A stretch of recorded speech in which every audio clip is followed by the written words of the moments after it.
Forget everything you think you know about ancient Roman architecture. You've seen the images, the postcard views, the Colosseum, the sun setting behind the arches of the Forum, the perfect dome of the Pantheon. This is the Rome history books show us. The Rome of emperors, the age of marble and concrete perfection. We've been conditioned to believe that the greatest architectural feats of the Eternal City began with the Empire, with Augustus and the Caesars. But what if that story is a myth? I'm here to tell you that before the emperors, before the empire, there was a forgotten era of colossal construction. A time when Rome was just a powerful, ambitious city-state, not a world-spanning empire.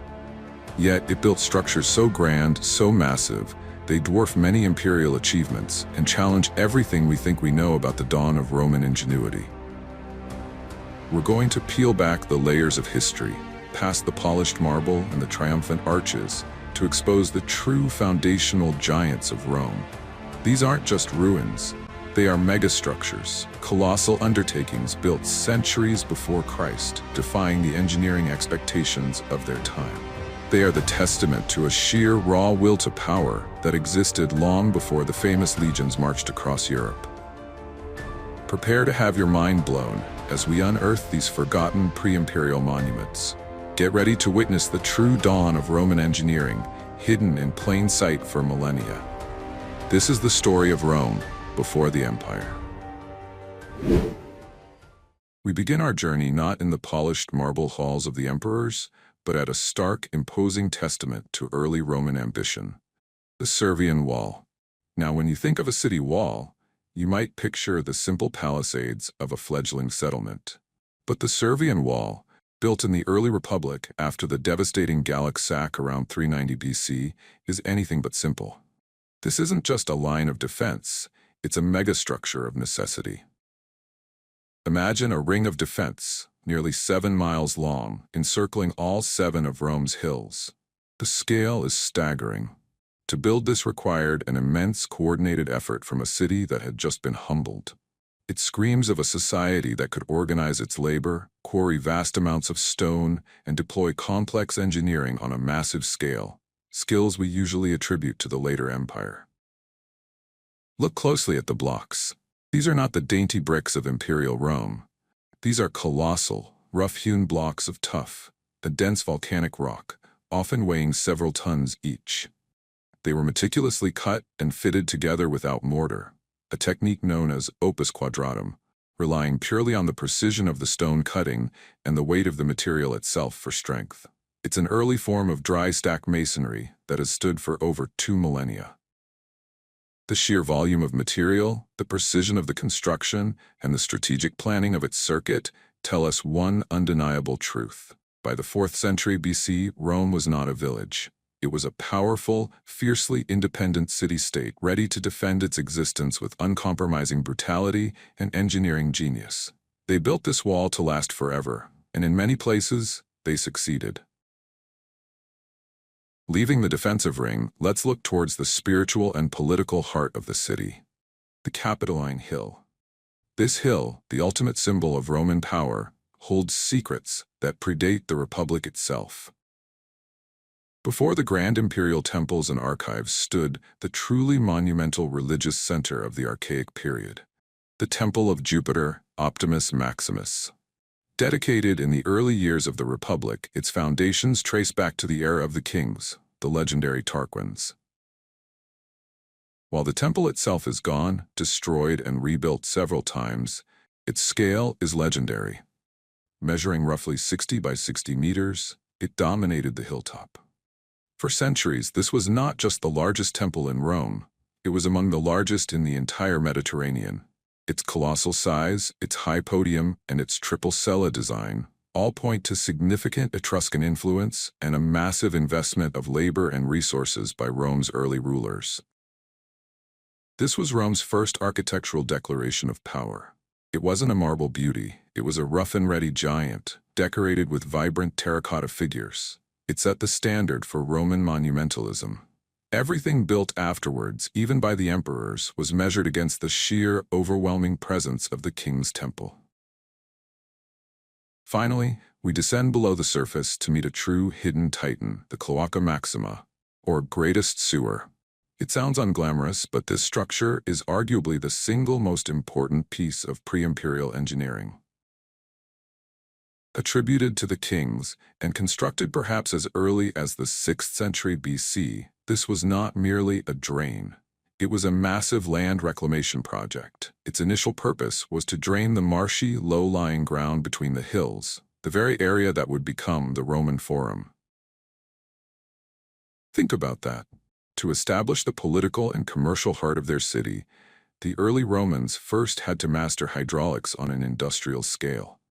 They built a massive stone channel, utilizing some of the earliest examples of true arch construction in the West, a technology that would define Imperial Rome. The Cloaca Maxima turned a malarial swamp into the most important plaza in world history. It's an invisible engine that laid the physical and public health groundwork for everything that followed. This wasn't about showing off, it was about practical, functional megastructures. Without this humble, underground giant, the Roman Empire, as we know it, could never have risen. Now we move from the fortress walls and the high temples to a marvel that is far less glamorous but infinitely more important to Rome's survival, the Cloaca Maxima, the greatest sewer. If the Servian Wall showed Rome's defensive might, this structure, built mostly underground, reveals its foundational engineering sophistication. It's a titan that operates in the darkness, the literal engine room of the eternal city. The name sewer is misleading. When the Cloaca Maxima was first conceived, likely during the time of the kings, the priority wasn't waste disposal, it was land reclamation. The central area of Rome, the valley that would become the Roman Forum, was a waterlogged malarial swamp fed by runoff from the surrounding hills. It was unusable, uninhabitable. The early Romans faced an insurmountable geographical obstacle, and their solution was truly a megastructure. They didn't just dig a ditch, they built a vast, stone-lined canal, channeling the natural streams and floodwaters away from the valley floor and into the Tiber River. This engineering feat, attributed to King Tarquinius Priscus, literally created the heart of the city. You cannot have the Forum, the Senate House, or the Roman Republic without first conquering the swamp, and the Cloaca Maxima was that conquest. Think of the logistical nightmare, moving colossal stone blocks and digging deep trenches through unstable wet ground, all without the aid of advanced Imperial-era technology. It required an early mastery of surveying, drainage, and structural integrity. And what about its engineering? The Cloaca Maxima is a living textbook of early Roman building techniques. In its oldest sections, you can see massive blocks of tuff and stacked in what's called opus quadratum. But the truly stunning achievement is the use of the arch. The Romans didn't invent the arch, but they mastered it, and the Cloaca Maxima provides some of the earliest and most monumental examples of its application in the West. The arch allows the structure to bear immense weight from the city above, the roads, the buildings, the very fabric of Rome, while remaining structurally sound for millennia. It's a symbol of practical genius. This incredible piece of infrastructure has been in continuous use for over 2,500 years. It functioned flawlessly through the Republic, the height of the Empire, the fall, and right into the modern era. While emperors like Augustus and later engineers maintained and expanded it, the core, the colossal foundation of the system, was laid by the hands of Rome's forgotten predecessors. It is the invisible Leviathan, proving that Rome's ability to think on a monumental scale, to plan its future with engineering solutions, was an inherent trait, not an imperial invention. Without this humble subterranean giant, Rome would still be a fever-ridden backwater. It is the definition of a foundation that made an empire possible. The colossal monuments within Rome, like the Servian Wall and the Cloaca Maxima, tell only half the story. To truly gauge the ambition of the pre-imperial Romans, we must examine how they manipulated the natural world across their growing territory. Their mastery of the earth, often hidden in plain sight, laid the critical groundwork for their military and agricultural supremacy. Let's start with a work that is utterly essential, yet almost completely invisible. The Cuniculi. These are not the glamorous towering aqueducts that Imperial Rome is famous for. The Cuniculi are vast, complex networks of underground tunnels riddling the bedrock around the early Roman city-state. They stretch for hundreds of miles, hand-carved out of volcanic rock. These aren't sewers or mines, they are highly sophisticated hydraulic systems built in the Republic, sometimes dating back to the 5th century BC.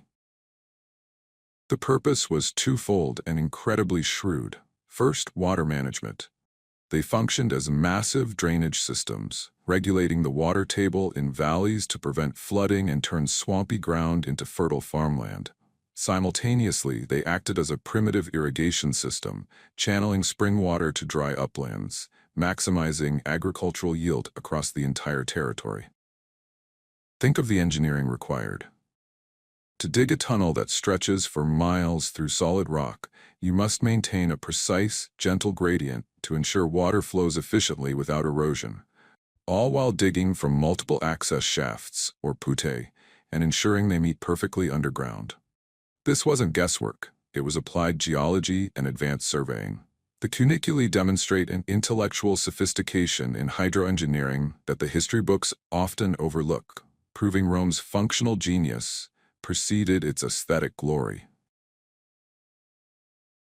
Next, we shift our focus to the magnificent audacity of Republican sacred architecture, the sanctuary of Fortuna Primigenia at Praeneste. By the 2nd century BC, the Republican elite were wealthy enough to fund building projects that rivaled anything the later emperors would attempt. Praeneste is a colossal statement of this power. Perched high on a steep hillside, the architects didn't attempt to build on the hill, they sought to re-engineer the hill itself. This sanctuary is a breathtaking, multi-tiered complex, essentially a massive terraced structure built into the slope. It required the movement of vast quantities of earth and the construction of immense, load-bearing retaining walls and vaulted substructures. This project was a testing ground for the newest Roman building material, concrete. Using opus incertum, a rudimentary form of concrete mixed with irregular stones, the builders created huge barrel vaults and massive ramps. The sheer size and ambition of this Republican structure, which visually anticipated the Imperial style, using terraces and ramps to create a dramatic theatrical effect, proves that Rome's appetite for monumentalism was already insatiable centuries before the empire was formalized. Finally, we must acknowledge the early religious temples, the often forgotten giants. When the early Romans built the Temple of Jupiter, Optimus Maximus on the Capitoline, they weren't inventing a new style.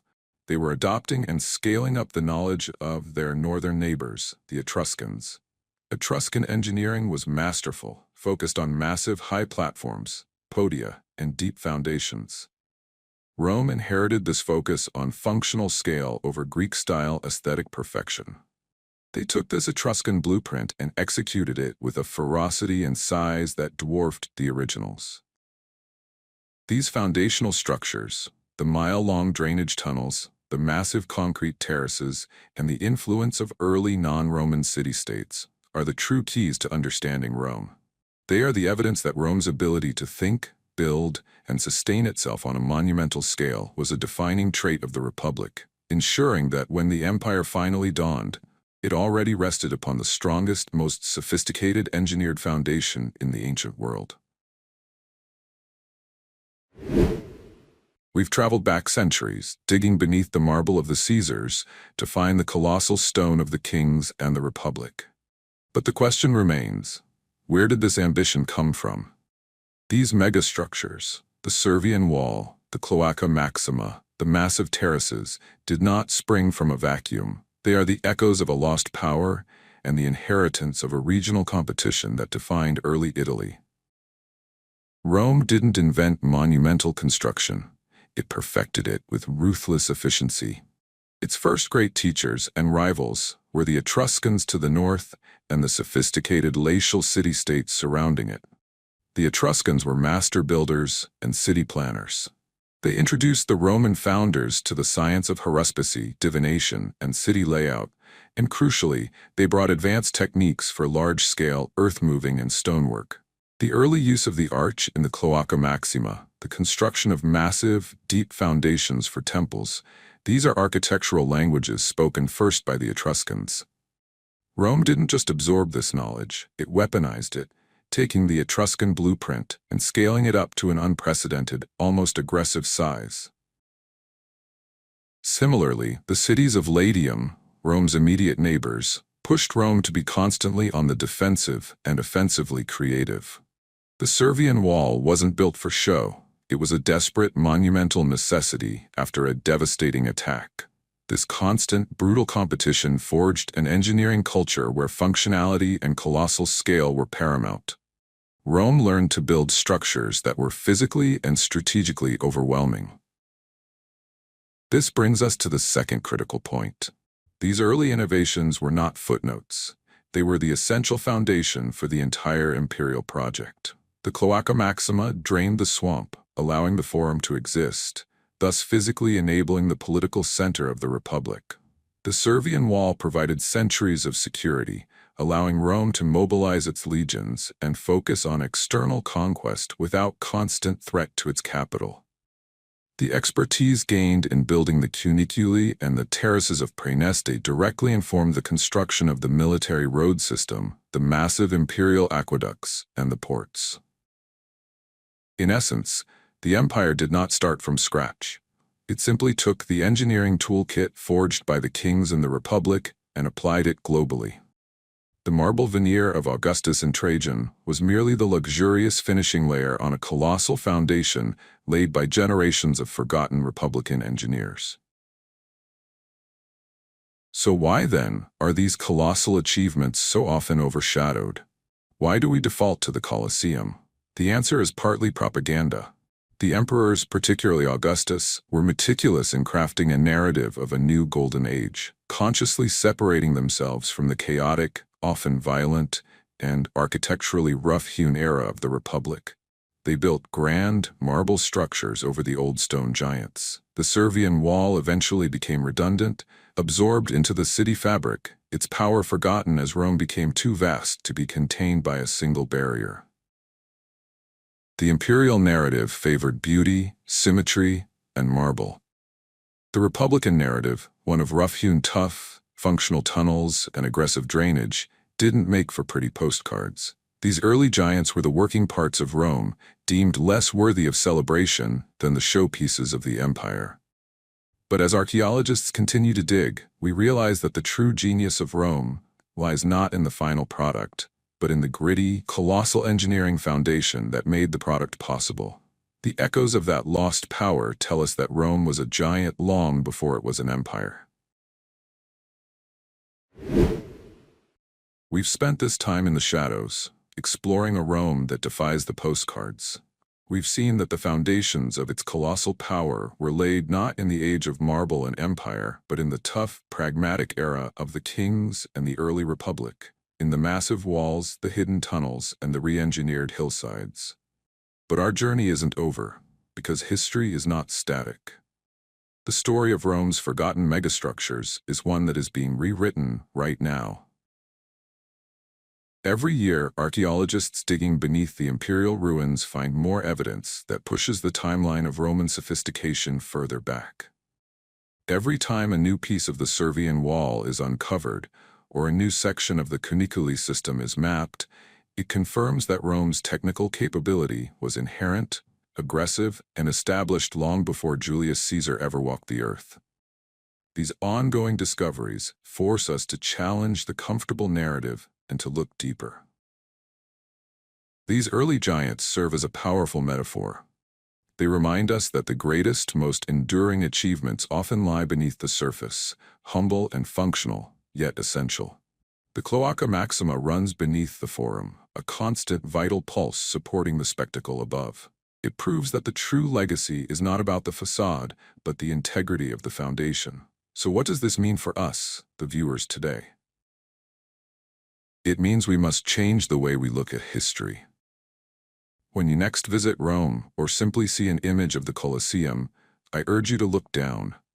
Look past the perfect symmetry of the Imperial arches and try to visualize the massive, rough-hewn blocks of tuff that still lie beneath your feet. The Servian Wall and the drainage system that made the very ground stable. Seek out these lesser-known sites. Appreciate the engineering genius that prioritized function over form, that mastered water management centuries before the Golden Age. The enduring legacy of pre-imperial Rome is not just in stone. It's in the lesson that true, lasting power is built from the ground up, painstakingly, piece by rough-hewn piece. These forgotten giants are whispering to us across the millennia, telling us the true story of how an ambitious settlement became the eternal city. And thanks to the work of archaeologists, we are finally starting to listen. Thank you for joining us on this unearthing of Rome's lost power.